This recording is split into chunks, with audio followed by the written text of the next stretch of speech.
Hey Cloud Gamers, today I'm going to talk to you about Gamenube. Gamenube is now open for reservations and is looking to go live in the next couple of weeks. What is Gamenube? Gamenube is another type of virtual machine to rival Shadow. They are coming in two flavors, fresh and permanent. So fresh machines are new every time, but if you want to keep the games installed, then you use something called Game Cache, which is an extra drive. If you want permanent, then it becomes like a full-blown virtual machine that you manage yourself, whereas fresh will be updated to be the latest image every time. That does mean that if you install anything on the C drive, then it will be lost, but if you then switch over to permanent, then you will get the latest image and you'll be able to manage that machine like it's your own. When it comes to Game Cache, there are lots of options. You can have a fresh machine that you can install on your own every single time for €9.95 per month. You have 200 gig of storage for €12 a month, 500 gig of storage for €15 a month, or unlimited storage for €20 a month. If you did want to go over to a permanent virtual machine, as we said before, this does carry a bit of an extra cost. With 200 gig of game cache, that will be €22 a month, 500 gig of game cache, €25 a month, and unlimited game cache of €30 a month.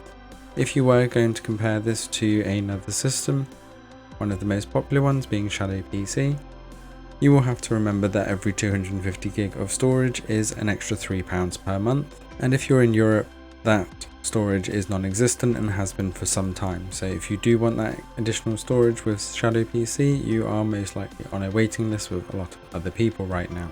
However, it is using a slightly lesser rig. This is using a P4000 rather than the P5000s that's in the Shadow PCs, but the CPU that is in use on the Gamenube systems is superior. So let's get into the benchmarks and have a look at just how it performs. Starting with the good old Cinebench, we have a score of 770 here. If I remember rightly, the Shadow one was around 650, and the U-Engine benchmark for Heaven is around the 2902 mark for Gamenube, which is not far off that of Shadow, if not slightly higher. However, when it comes to the Shadow of the Tomb Raider benchmark, we're seeing an average of 64 frames per second here, which is around 8 frames per second less than Shadow PC, which was around the 70 mark. So all in all, not a lot of difference on the Gamenube systems, considering it's using a lesser GPU, that higher CPU helping out a little bit. But how does that actually fare when it comes to games? So if we have a look at some HyperScape footage using the Moonlight streamer on Mac, you can see on the drop there, it's holding around 64 frames per second. CPU is up around the 70% mark, but not really that much of an issue. All in all, looking pretty good. As they're using the Moonlight system, as you'll see later, that does mean that you'll be able to game on iOS as well as Android, and obviously Mac and PC as well. See, running around here in HyperScape, we're dipping into those 50s, but still looking good and more than playable. Obviously your mileage may vary, with these rigs being in Amsterdam.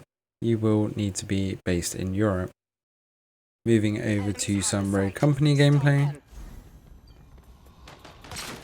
For me in the UK, this really felt like a native rig, and the Moonlight streamer really does work phenomenally well.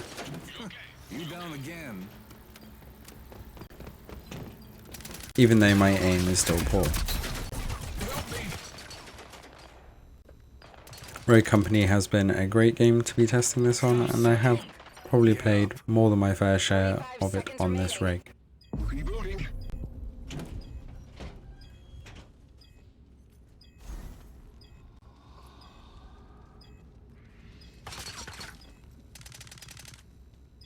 You can see the frames do stay up in the 90s when there's not a lot of action going on,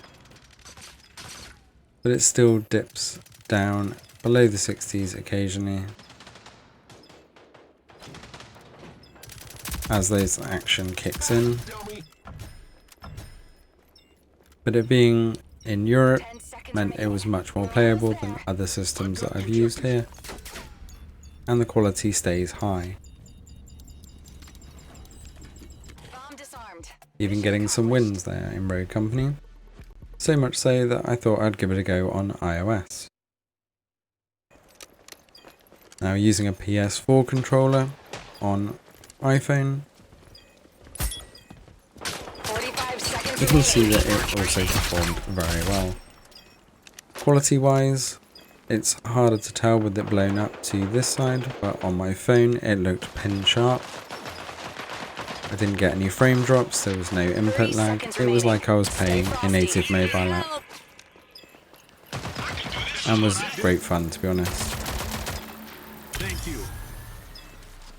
Now all I need is a better clip to hold my phone on my controller. Got the objective.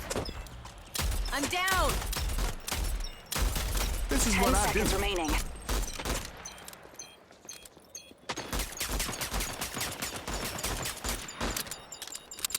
I'm on the objective.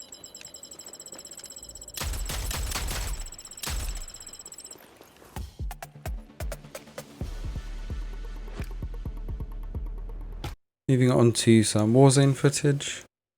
This one did push the rig a little bit. For some reason I was missing the stats on this, but it was dipping into the 40s and 50s in the heavy gunfights.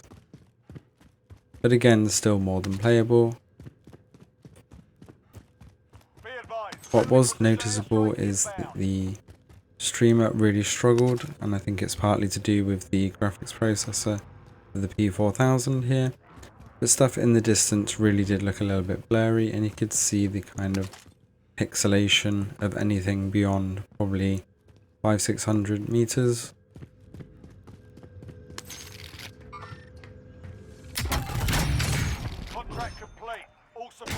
Which you'll see as I get to the top of the stairs here and look out over the hills.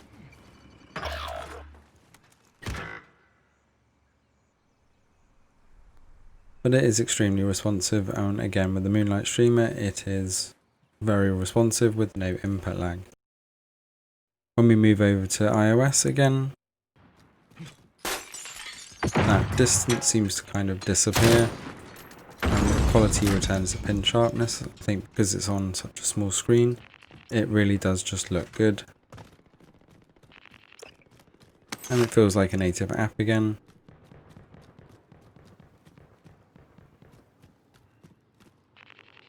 And being able to play Warzone on iPhone is just pretty novel. And still getting used to a PS4 controller, considering most of the time I play Warzone on a mouse and keyboard.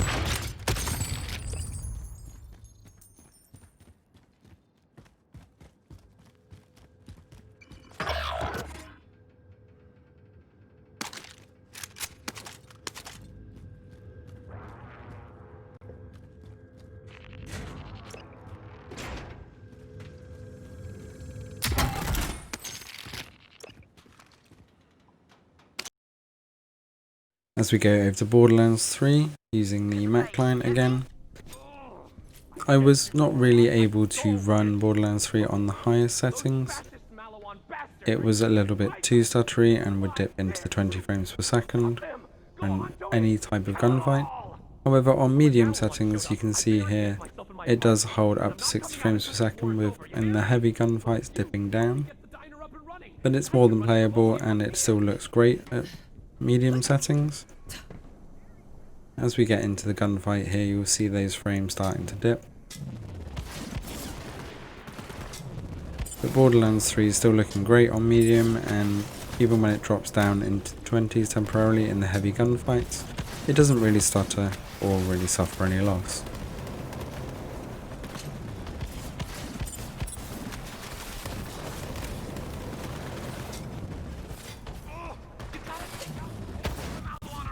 Most of the time it does stay above that 30 frames per second.